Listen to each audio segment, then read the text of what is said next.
Bonjour à tous, bienvenue sur Info 83. Alors c'est l'histoire d'un homme qui a tout pour réussir. Il a une belle maison, une belle famille, une belle situation. Et pourtant à la trentaine, il ressent un profond mal-être. Et puis un accident de voiture va tout changer, va faire basculer sa vie. Cette histoire, c'est l'histoire d'un parcours étonnant qu'est venu nous présenter l'auteur de ce livre. Avant moi, j'étais un autre, Mickaël Delaporte. Bonjour. Bonjour, merci de me recevoir. Alors, cet homme-là, c'est vous ou c'est un autre? Alors, j'aimerais vous dire que je ne suis pas aussi clivant et caricatural que le personnage sur lequel j'ai adossé cette histoire. Néanmoins, je pense que comme beaucoup d'auteurs, j'y ai intégré un certain nombre d'expériences personnelles. Et en tout cas, j'y parle d'un cheminement que je suis depuis un certain nombre d'années et qui semble faire écho au cheminement des gens, puisque les lecteurs me font des retours qui vont dans ce sens. Alors ce livre, c'est une véritable aventure que vous vivez depuis l'été dernier, je crois. Vous vous êtes attelé à l'écriture de ce petit roman. 6 semaines pour écrire cette histoire. Ouais, il faut s'imaginer une sorte de fulgurance en fait, hein. J'ai toujours eu un rapport aisé à l'écriture, mais pour des choses fonctionnelles, passer des concours, rédiger des rapports, ainsi de suite. Je m'étais jamais dit avant cette aventure que j'écrirais un livre, et pourtant le 17 juin dernier m'est tombé sur l'iPhone une idée que j'ai notée parmi d'autres idées. 2, 3 jours après, j'y suis revenu, une autre idée est venue se rajouter, encore 2, 3 jours après, je me suis posé, j'y ai vu une direction et je me suis dit, ben, laisse-toi faire, laisse-toi prendre par cette histoire qui semble prendre corps. Et du coup, là, cette fois-ci, je me suis posé, j'ai écrit un certain nombre de briques, qu'est-ce qui pourrait arriver à ce personnage. Et quand ça venait, durant l'été, je rédigeais un chapitre, et puis voilà, fin juillet, je me suis retourné, j'ai tout relu, et je me suis dit, ben, t'as écrit un livre. C'est une histoire dingue. Alors, dans le livre, on suit le parcours de ce personnage qui nous fait vivre sa transformation. C'est une véritable mutation du jour au lendemain. Sauf que ça se passe pas du jour au lendemain, ça met du temps parce que c'est un personnage qui va déconstruire toute sa vie. Ce personnage, il a un bon métier, il a une famille adorable, il a des proches, mais il s'est un peu coupé de tout ça. Qu'est-ce qui fait que ce personnage, il s'est coupé de toute cette réalité? Euh, Dans la vie, on prend souvent des directions et on s'y investit, souvent à l'excès. On se fait happer par le rythme dingue dans lequel on s'est lancé. Lui avait probablement un peu une revanche sur la vie et donc a mis beaucoup de son énergie dans la sphère professionnelle, quitte à délaisser les choses qu'il jugera par la suite essentielles. Voilà, c'est quelqu'un qui courait énormément, qui pensait faire beaucoup de chemin, mais qui paradoxalement, une fois qu'il va être mis complètement à l'arrêt par un événement extérieur, va être forcé de se mettre en chemin. Voilà, c'est là tout le paradoxe de nos vies souvent. C'est pas forcément quand on court dans tous les sens qu'on avance le plus. Et des phases où on est à l'arrêt nous permettent de faire le point et puis souvent de se transformer, voilà, comme ce personnage. Votre livre, il pose cette question. Faire et être, ce sont des choses très différentes. Alors, qu'est-ce qu'on est quand on a arrêté de faire, il est mis à l'arrêt par cet accident. Et puis, il reconnecte un peu avec tout ça. Il n'est pas toujours, il est attachant, ce personnage, mais c'est pas un super héros parce que il y a une citation qui vous amusera, j'en suis sûre, quand vous parcourez le livre, qui dit: "On a tous un gros connard qui sommeille en nous." Et c'est vrai que ce personnage, il est pas tout de suite inspirant. On s'attache à lui parce qu'on s'attache à cette transformation incroyable. Il va déconstruire, il va remonter aux origines de son attitude, donc on va mieux comprendre pourquoi il a été si dur aussi avec son entourage. Et puis, pas après pas, il va redécouvrir des choses simples. Est-ce que ça, c'est une expérience de vie que vous avez vous-même vécue? Je l'ai vécu, tout à fait.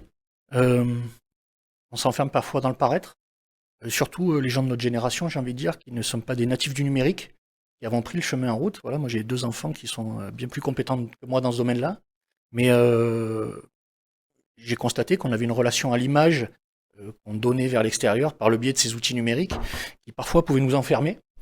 Et donc c'est un peu le chemin que fait ce personnage-là. Effectivement, entre l'être et le faire, il y a le paraître intermédiaire. Et petit à petit, il va retrouver une relation à lui-même qui est apaisée.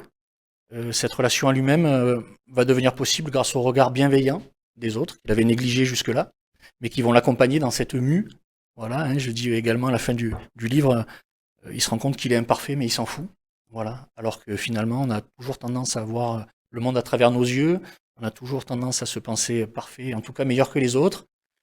Et voilà, en avançant dans l'âge, maintenant je vais vers les 45 ans, et quand je discute avec les gens qui ont lu le livre, beaucoup me disent merci, tu nous as fait du bien, parce que tu nous as amené à petit à petit nous poser la liste, le chapitre, la to-do list, là, des petits bonheurs tout simples, a inspiré énormément de gens qui se sont mis en mouvement et qui finalement ont utilisé les outils que je proposais, la to-do list, lister les petits bonheurs qui peuvent nous faire du bien au quotidien, la liste du premier cercle des amis, ceux qui vont venir changer une roue à 3 heures du matin.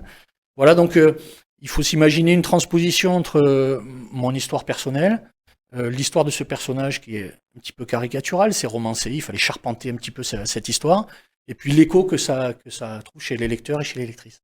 Alors c'est vrai, l'histoire des to-do list, c'est un exercice qu'on vous a proposé de faire au début, en tout cas votre personnage, au début il s'en moque un peu en se disant c'est quand même un peu idiot de lister les petits bonheurs, les amis sur qui on peut vraiment compter, c'est un peu sentimental et c'est pas trop son genre.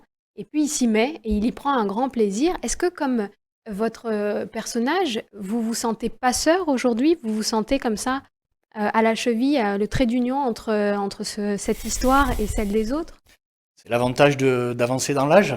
On prend du recul à la fois sur qui on est et ce qu'on fait, mais on se retrouve aussi en situation, notamment quand on est enseignant comme moi, d'interagir au quotidien avec des gens plus jeunes qui n'ont pas vécu les mêmes situations. Et oui, aujourd'hui, j'ai un rôle de passeur, très clairement. Alors, dans la sphère professionnelle, voilà, c'est mon métier, et je fais attention au message que je délivre, à la manière dont je le délivre. Et puis après, dans la sphère personnelle, j'ai eu l'occasion d'amener les gens à se poser des questions. Voilà, comme je le dis dans le livre, un passeur ne donne jamais de réponse toute faite, mais il amène les gens à se poser des questions et à avoir un regard objectif sur la situation. Et ceux qui sont prêts à avancer peuvent avancer. Ceux et celles qui ne sont pas prêts n'avancent pas parce que la donnée de base, le dénominateur commun de tout ce qu'on vit au quotidien, c'est nous en tant qu'individus. Voilà, donc on peut recevoir des messages de tas de natures différentes. Si on n'est pas prêt à se mettre en mouvement, c'est pas le bon moment, ça se fait pas.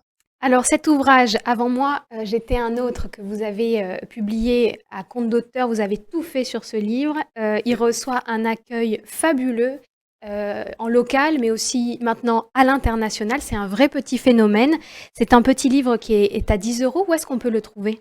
Alors il y a maintenant plusieurs canaux de distribution. J'ai décidé de travailler avec une maison française qui s'appelle The Book Edition, qui est basée à Lille.